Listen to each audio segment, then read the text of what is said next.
comes, we're all surprised because we didn't expect it. This place will be abandoned in 1622, and when we come back 4 months later, it's been largely destroyed by the Palatines. No one here was involved in the destruction of it, and we weren't massacred here. As a matter of fact, the big massacre of 22, only 5 people in this vicinity were killed. But again, 347 colony-wide. So we don't rebuild this place. The town of Henricus, not the fort, the town, which was about a quarter mile from where we're standing, now it's across the river because the river was rechanneled 250 years later during the Civil War. But at our time, it was right next to the fort, this town that grows up, and it's still around in 1781 when the American Revolution was going on. But the fort's what we interpret here. So you saw the Indian side, that was all part of the fort. This is all part of the fort. The area you're going to go into the back called Cocktail, all that was originally the fort. What we've done is divided up into 3 and show you little bits and pieces of what life was like then. So you met the Indians. This is the pre-contact culture and some post-contact culture. This is about 1611 to about, what, 1614-ish? Yeah, somewhere in there, in this area. So it's mostly military. So you only see here what would have been in the fort. The fort was massive, obviously. There were about 30 buildings like this to house soldiers. The church behind you, that's the church. That's half the size of the original.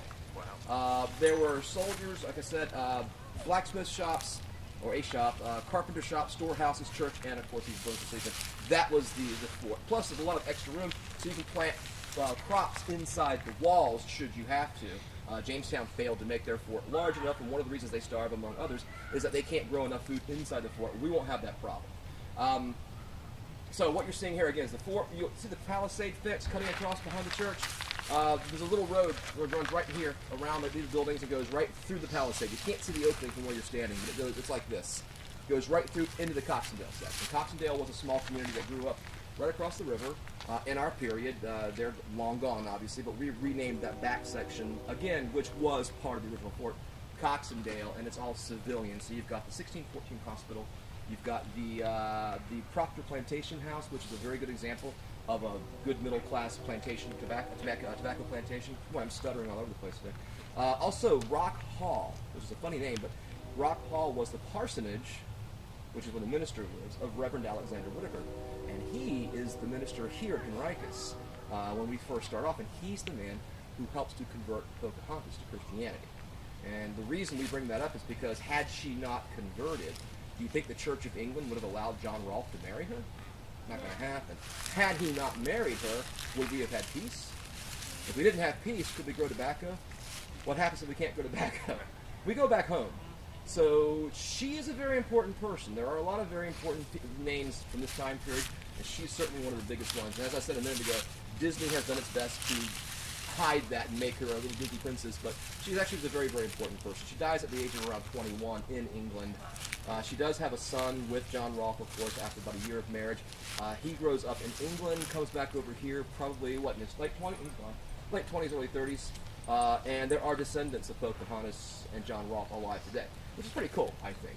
Of course, they're not the ones who come in and say, oh, Pocahontas descendant, because usually people who say that aren't.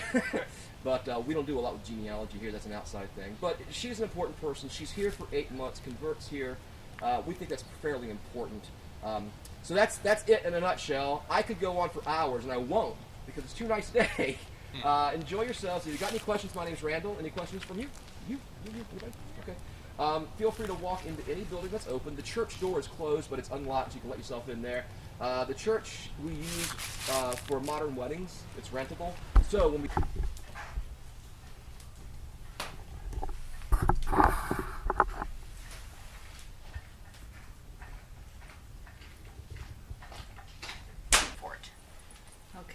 And 6 kids got up, or 4 kids got up there? Up here. Okay. Yeah, so it's much nicer than that. This is just storage for food. So mattresses on the floor that were taken up during the daytime.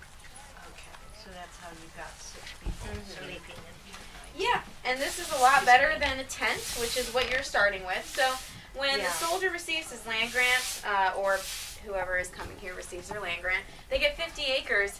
But it's woods, and they have to clear it and set up the home. So just like Thomas Dale and his soldiers when they first get here, there's nothing here. So they're going to be doing a lot of luxury. This is middle class here. In England, you would have a better house for middle class, but you wouldn't have nearly as much land. So when you go up the road to Rock Hall, that's an example of an upper class house in the colony. but the reverend who would have lived there would have been used to much better in English. Okay, and where is that? That are Puritans, so those are up north.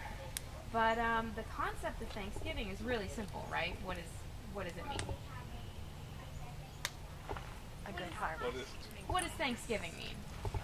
Just switch the words around. Come on, you know. Giving thanks. Giving thanks, right? So the colonists that were here, they would be giving thanks every day just to be alive, because it's really difficult to live here so far away from home in the middle of the woods with a lot of people that you don't know.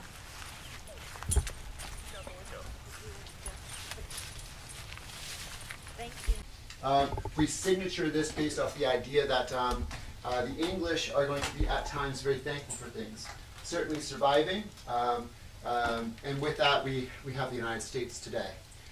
So remember, there is no English Virginia, there is no English Massachusetts, there is no John Adams family and Thomas Jefferson's family to give us the United States.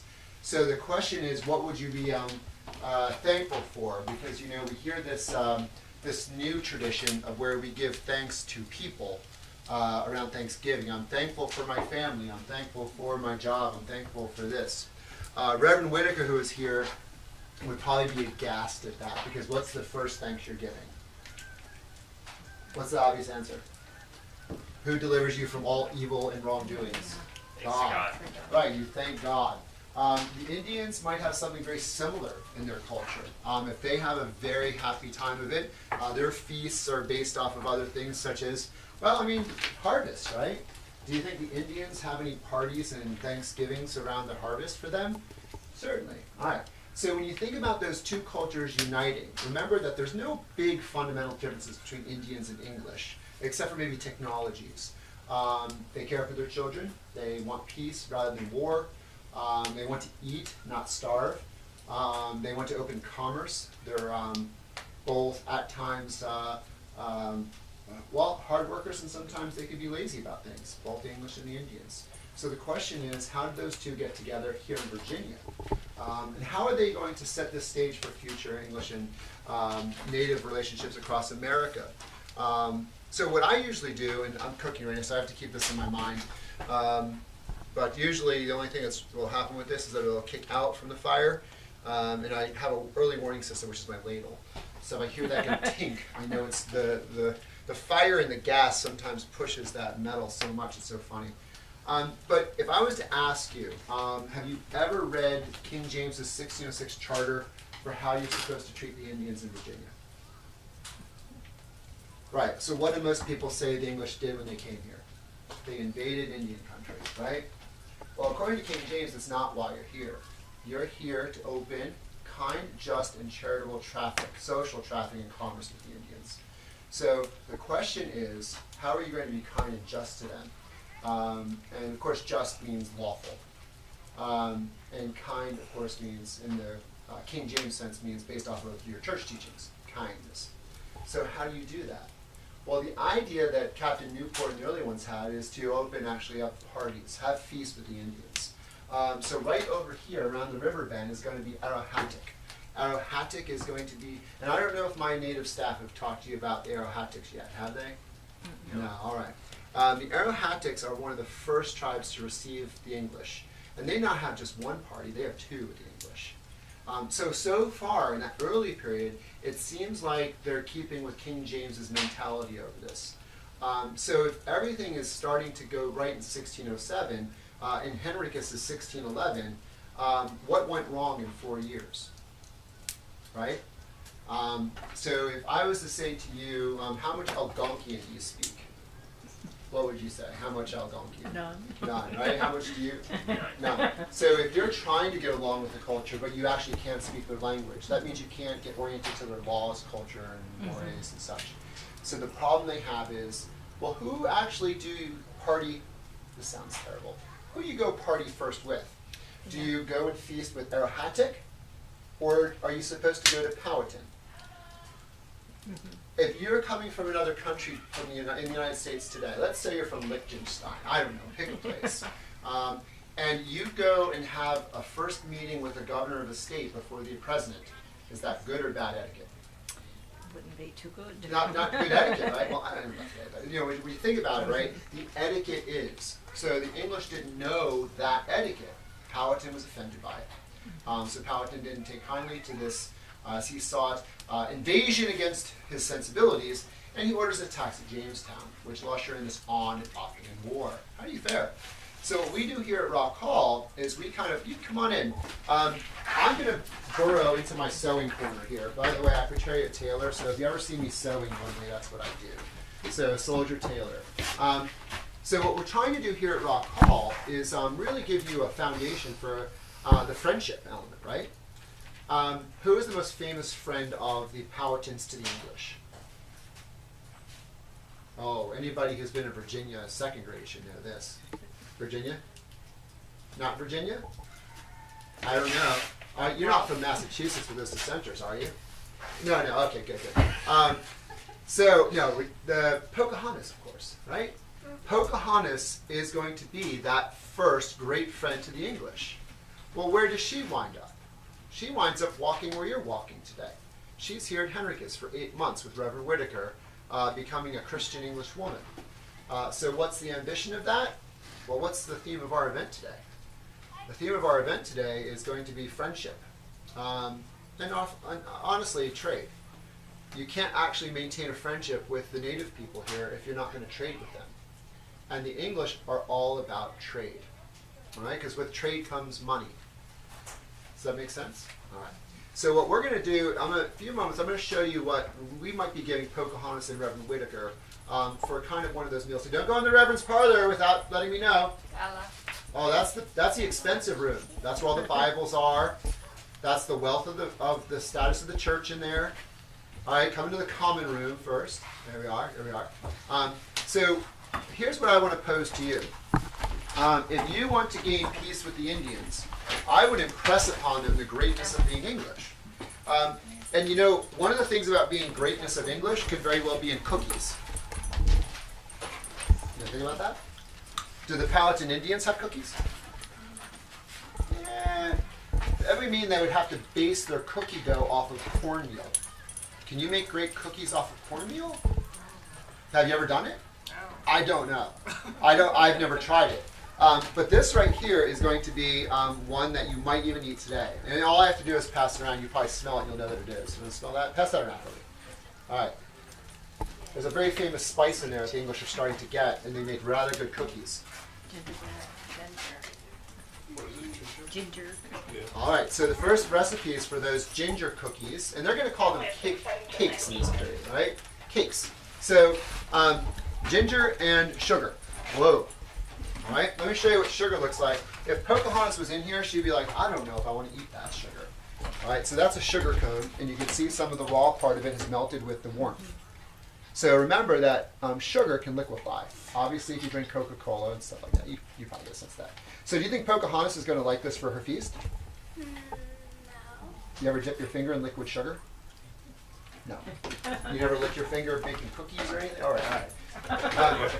So another thing is this nut that isn't really common to around here. What's Pocahontas going to be? What's Reverend Whitaker bringing in from his church in England to give to his people in his house?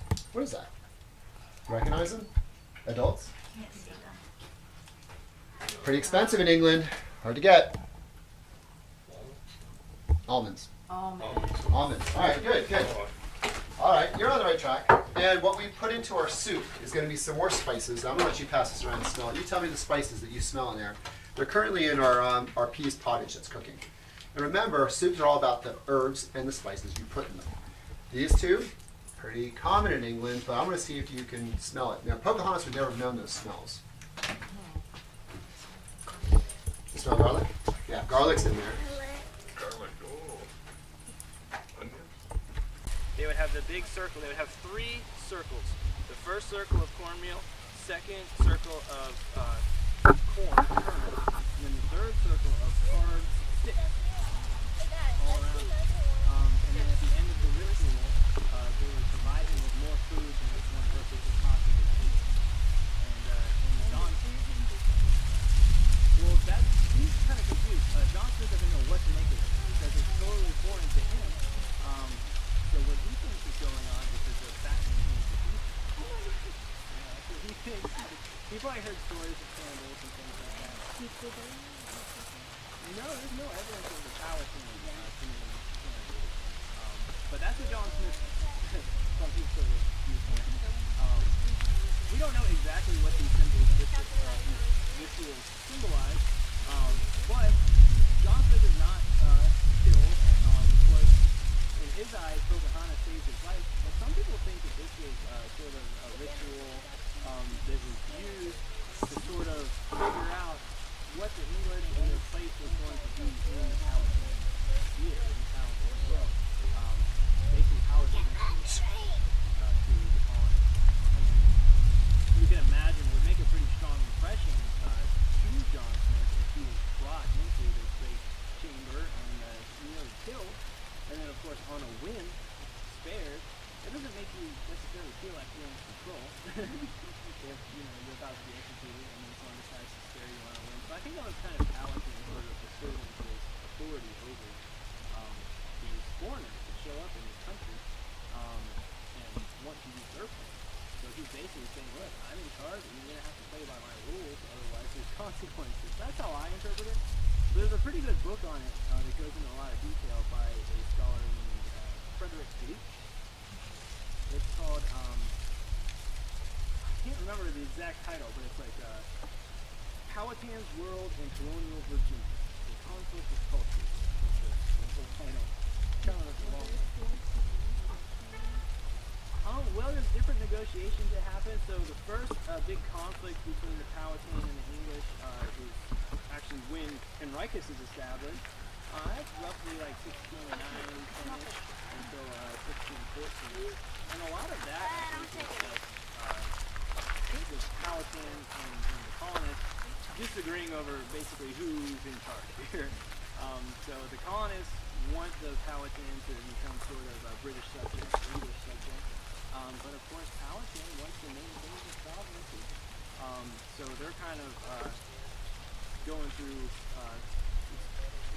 some conflict over that fundamental disagreement. And by the end of that conflict, it seems like they're going to be able to work things out, and live in peace.